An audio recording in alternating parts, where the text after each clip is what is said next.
और प्रधानमंत्री नरेंद्र मोदी के मन की बात कार्यक्रम के 116वें एपिसोड का प्रसारण शुरू हो गया है। अगली आवाज सुनिए प्रधानमंत्री नरेंद्र मोदी की। एकजुट होकर देश की आगे की यात्रा के लिए मंथन करते हैं, चिंतन करते हैं, तो निश्चित रूप से इसके ठोस रास्ते निकलते हैं। आप जानते हैं 12 जनवरी को स्वामी विवेकानंद जी की जयंती पर देश युवा दिवस मनाता है। अगले साल स्वामी विवेकानंद जी की 162वीं जयंती है। इस बार इसे बहुत खास तरीके से मनाया जाएगा। इस अवसर पर 11-12 जनवरी को दिल्ली के भारत मंडपम में युवा विचारों का महाकुंभ होने जा रहा है और इस पहल का नाम है Viksit Bharat young leaders dialogue. Bharat भर से करोड़ों युवा इसमें भाग लेंगे। गांव, ब्लॉक, जिले, राज्य और वहां से निकलकर के चुने हुए ऐसे 2000 युवा भारत मंडपम में विकसित भारत यंग लीडर्स डायलॉग के लिए जुटेंगे। आपको याद होगा मैंने लाल किले की प्राचीर से ऐसे युवाओं से राजनीति में आने का आह्वान किया है जिनके परिवार का कोई भी व्यक्ति और पूरे परिवार का पॉलिटिकल बैकग्राउंड नहीं है। ऐसे 1 लाख युवाओं को, नए युवाओं को राजनीति से जोड़ने के लिए देश में कई तरह के विशेष अभियान चलेंगे। विकसित भारत यंग लीडर्स डायलॉग भी ऐसा ही एक प्रयास है। इसमें देश और विदेश से एक्सपर्ट्स आएंगे, अनेक राष्ट्रीय और अंतर्राष्ट्रीय हस्तियां भी रहेगी। मैं भी इसमें ज्यादा से ज्यादा समय उपस्थित रहूंगा। युवाओं के सीधे हमारे सामने अपने आइडियाज को रखने का अवसर मिलेगा।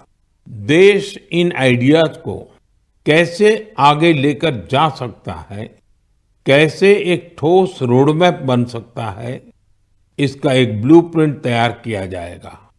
तो आप भी तैयार हो जाइए। जो भारत के भविष्य का निर्माण करने वाले हैं, जो देश की भावी पीढ़ी है, उनके लिए ये बहुत बड़ा मौका आ रहा है। आइए मिलकर देश बनाएं, देश को विकसित बनाएं। मेरे प्यारे देशवासियों, मन की बात में हम अक्सर ऐसे युवाओं की चर्चा करते हैं जो निस्वार्थ भाव से समाज के लिए काम कर रहे हैं। ऐसे कितने ही युवा हैं जो लोगों की छोटी छोटी समस्याओं का समाधान निकालने में जुटे हैं। हम अपने आसपास देखें तो कितने ही लोग दिख जाते हैं जिन्हें किसी न किसी तरह की मदद चाहिए, कोई जानकारी चाहिए। मुझे ये जानकर अच्छा लगा कुछ युवाओं ने समूह बनाकर इस तरह की बात को भी एड्रेस किया है। जैसे लखनऊ के रहने वाले वीरेंद्र हैं, वो बुजुर्गों को डिजिटल लाइफ सर्टिफिकेट के काम में मदद करते हैं। आप जानते हैं कि नियमों के मुताबिक सभी पेंशनर्स को साल में एक बार लाइफ सर्टिफिकेट जमा कराना होता है। 2014 तक इसकी प्रक्रिया यह थी, इसे बैंकों में जाकर बुजुर्ग को खुद जमा करना पड़ता था। आप कल्पना कर सकते हैं कि इससे हमारे बुजुर्गों को कितनी असुविधा होती थी। अब ये व्यवस्था बदल चुकी है। अब डिजिटल लाइफ सर्टिफिकेट देने से चीजें बहुत ही सरल हो गई हैं। बुजुर्गों को बैंक नहीं जाना पड़ता। बुजुर्गों को टेक्नोलॉजी की वजह से कोई दिक्कत ना आए, इसमें वीरेंद्र जैसे युवाओं की बड़ी भूमिका है। वो अपने क्षेत्र के बुजुर्गों को इसके बारे में जागरूक करते रहते हैं। इतना ही नहीं, वो बुजुर्गों को टैक्स सेवी भी बना रहे हैं। ऐसे ही प्रयासों से आज डिजिटल लाइफ सर्टिफिकेट पाने वालों की संख्या 80 लाख के आंकड़े को पार कर गई है। इनमें से 2 लाख से ज्यादा ऐसे बुजुर्ग हैं जिनकी आयु 80 के भी पार हो गई है। साथियों, कई शहरों में युवा बुजुर्गों को डिजिटल क्रांति में भागीदार बनाने के लिए भी आगे आ रहे हैं। भोपाल के महेश ने अपने मोहल्ले के कई बुजुर्गों को मोबाइल के माध्यम से पेमेंट करना सिखाया है। इन बुजुर्गों के पास स्मार्टफोन तो था, लेकिन उसका सही उपयोग बताने वाला कोई नहीं था। बुजुर्गों को डिजिटल अरेस्ट के खतरे से बचाने के लिए भी युवा आगे आए हैं। अहमदाबाद के राजीव लोगों को डिजिटल अरेस्ट के खतरे से आगाह करते हैं। मैंने मन की बात के पिछले एपिसोड में डिजिटल अरेस्ट की चर्चा की थी। इस तरह के अपराध के सबसे ज्यादा शिकार बुजुर्ग ही बनते हैं। ऐसे में हमारा दायित्व है कि हम उन्हें जागरूक बनाएं और साइबर फ्रॉड से बचने में मदद करें। हमें बार बार लोगों को समझाना होगा कि डिजिटल अरेस्ट नाम का सरकार में कोई भी प्रावधान नहीं है। ये सरासर झूठ, लोगों को फंसाने का एक षड्यंत्र है। मुझे खुशी है कि हमारे युवा साथी इस काम में पूरी संवेदनशीलता से हिस्सा ले रहे हैं और दूसरों को भी प्रेरित कर रहे हैं। मेरे प्यारे देशवासियों, आजकल बच्चों की पढ़ाई को लेकर कई तरह के प्रयोग हो रहे हैं। कोशिश यही है कि हमारे बच्चों में क्रिएटिविटी और बढ़े, किताबों के लिए उनमें प्रेम और बढ़े। कहते भी हैं, किताबें इंसान की सबसे अच्छी दोस्त होती हैं। और अब इस दोस्ती को मजबूत करने के लिए लाइब्रेरी से ज्यादा अच्छी जगह और क्या होगी। मैं चेन्नई का एक उदाहरण आपसे शेयर करना चाहता हूं। यहाँ बच्चों के लिए एक ऐसी लाइब्रेरी तैयार की गई है जो क्रिएटिविटी और लर्निंग का हब बन चुकी है। इसे प्रकृत अरिवगम के नाम से जाना जाता है। इस लाइब्रेरी का आइडिया टेक्नोलॉजी की दुनिया से जुड़े श्रीराम गोपालन जी की देन है।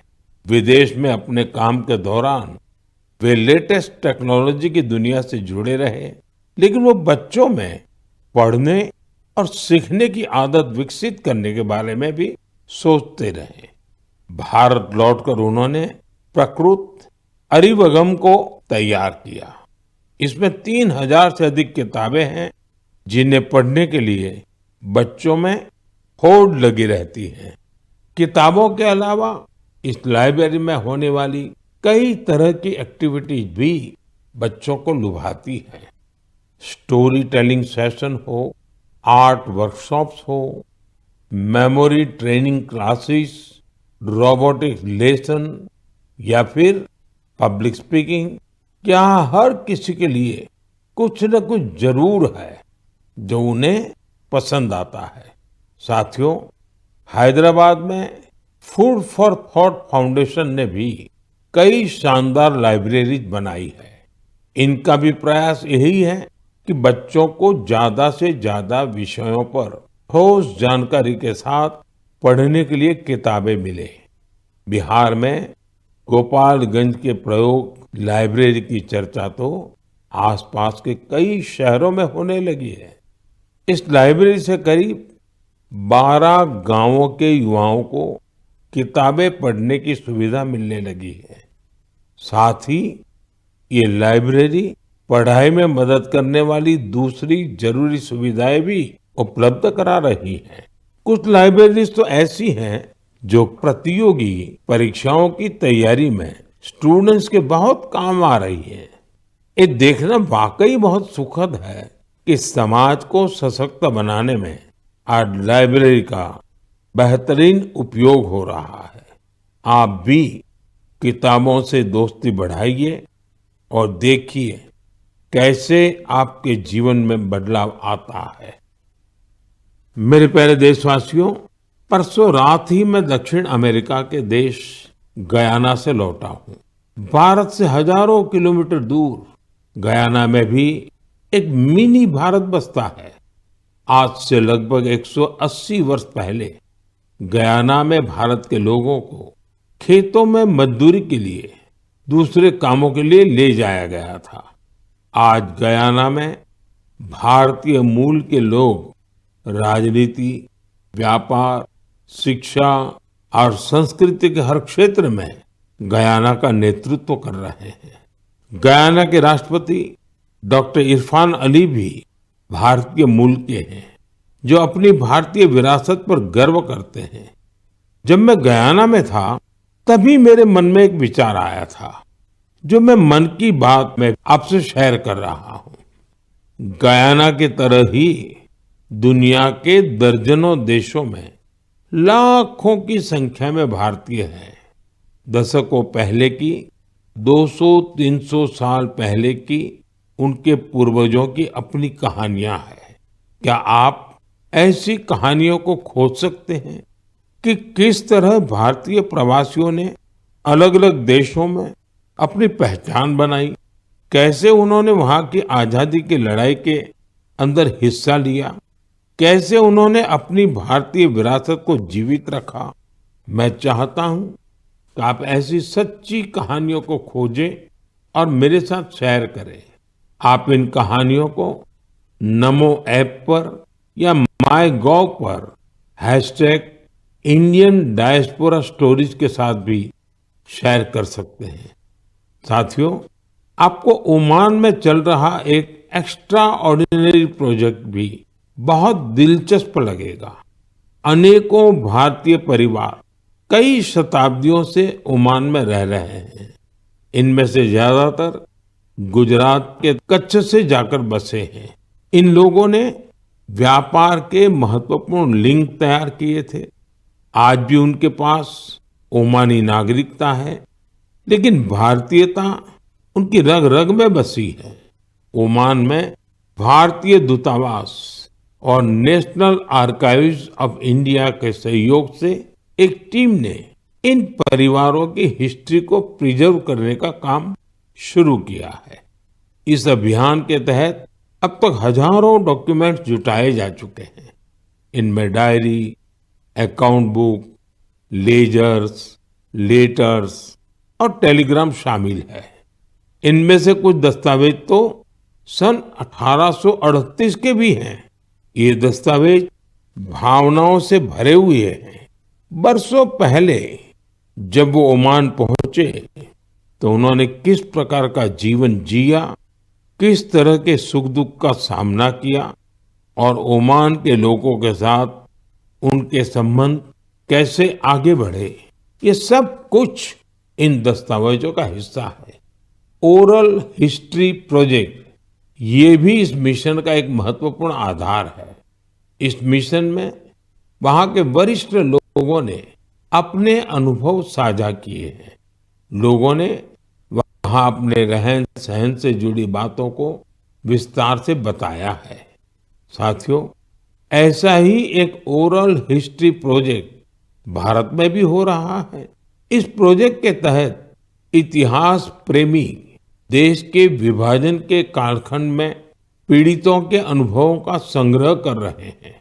अब देश में ऐसे लोगों की संख्या कम ही बची है जिन्होंने विभाजन की विभीषिका को देखा है। ऐसे में यह प्रयास और ज्यादा महत्वपूर्ण हो गया है। साथियों, जो देश, जो स्थान अपने इतिहास को संजो कर रखता है, उसका भविष्य भी सुरक्षित रहता है। इसी सोच के साथ एक प्रयास हुआ है जिसमें गांवों के इतिहास को संजोने वाली एक डायरेक्टरी बनी है। समुद्री यात्रा के भारत के पुरातन सामर्थ्य से जुड़े साक्ष्यों को सहेजने का भी अभियान देश में चल रहा है। इस कड़ी में लोथल में एक बहुत बड़ा म्यूजियम भी बनाया जा रहा है। इसके अलावा आपके संज्ञान में कोई मैन्युस्क्रिप्ट हो, कोई ऐतिहासिक दस्तावेज हो, कोई हस्तलिखित प्रत हो, तो उसे भी आप नेशनल आर्काइव्स ऑफ इंडिया की मदद से सहेज सकते हैं। साथियों, मुझे स्लोवाकिया में हो रहे ऐसे ही एक और प्रयास के बारे में पता चला है जो हमारी संस्कृति को संरक्षित करने और उसे आगे बढ़ाने से जुड़ा है। यहाँ पहली बार स्लोवाक लैंग्वेज में हमारे उपनिषदों का अनुवाद किया गया है। इन प्रयासों से भारतीय संस्कृति के वैश्विक प्रभाव का भी पता चलता है।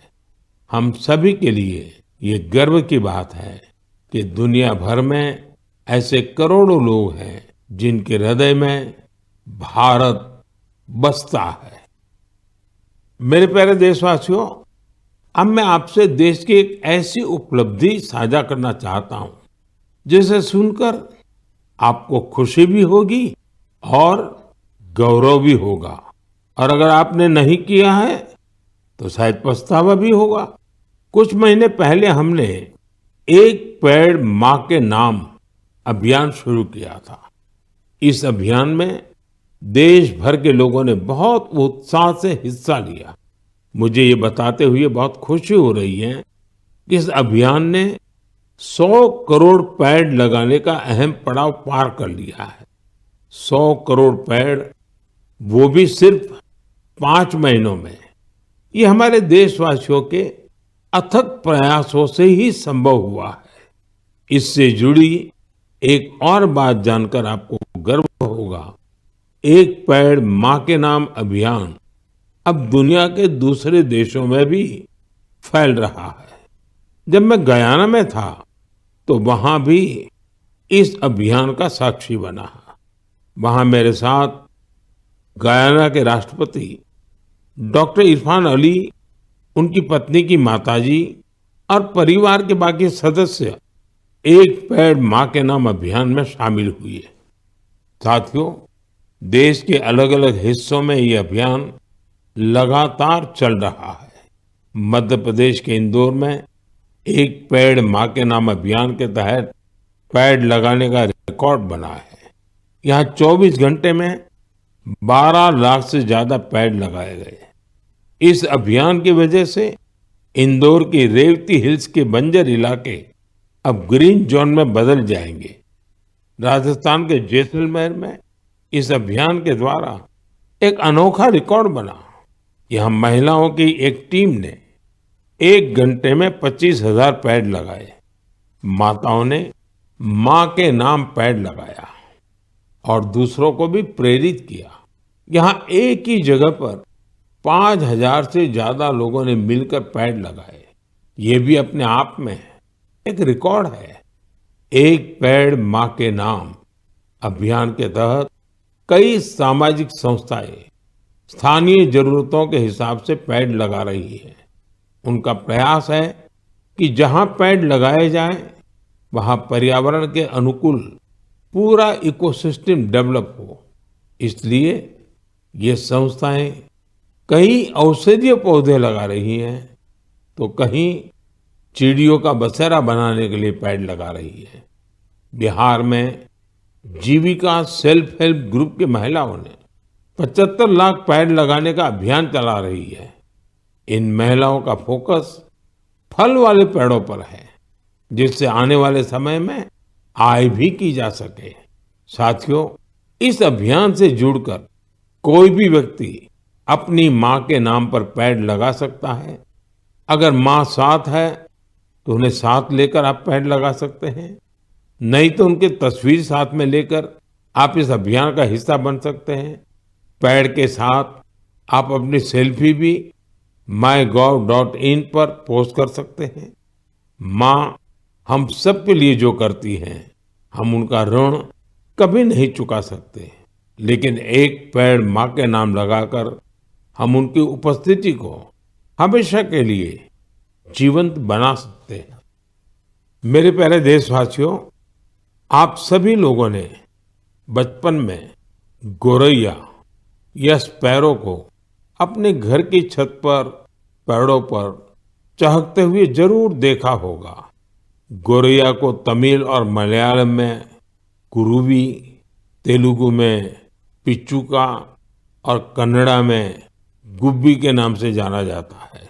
हर भाषा संस्कृति में गोरैया को लेकर किस्से कहानी सुनाए जाते हैं।